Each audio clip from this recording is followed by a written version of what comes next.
So, nag-crave nga kami ng In-N-Out. Yung husband ko talaga yung nag-crave. Ang tagal na din kasi kami hindi kumakain ng In-N-Out. At ayan na nga, malapit lang naman sa amin yung In-N-Out dito sa bago naming bahay. Alam niyo, kwento ko lang nung unang dating ko dito sa Amerika. Ang gustong-gusto ko talagang itry is In-N-Out. Kasi ang dami akong nakikitang videos dati na parang sarap na sarap sila sa burger na to. Ano bang pinagkaiba ng burger na to sa Pilipinas? Yung pala, masarap talaga siya. Ibang-iba talaga siya yung burger sa Pilipinas. Lasang-lasa mo talaga yung pagka-beef nung meat. And basta may something na kakaiba sa burger nila dito.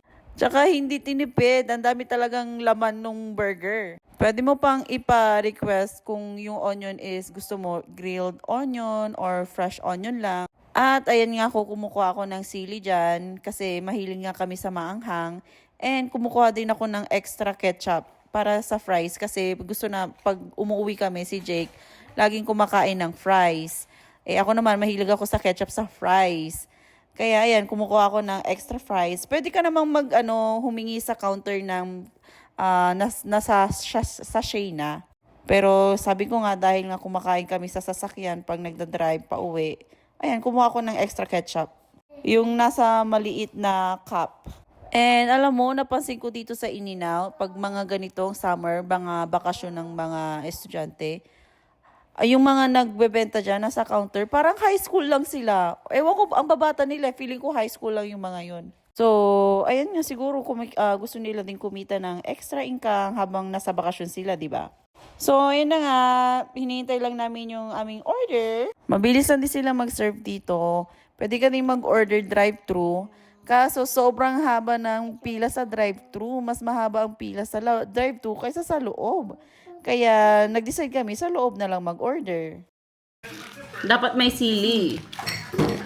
Tada!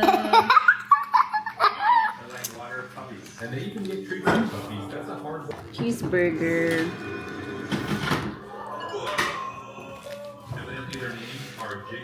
Rough. You want some, baby? Rough. You want some? No. No. Hili. We have. Give me a trees. No, mine. Share. Huh? Share. Rock. Rough. Loaded. Isa pa. Safe to say I was instantly obsessed with feeding puzzles, and we became new best friends. We are. Chilling on my bed and both soft. Unang kagat, meet agad. Dad. See that. Before I go feed the baby.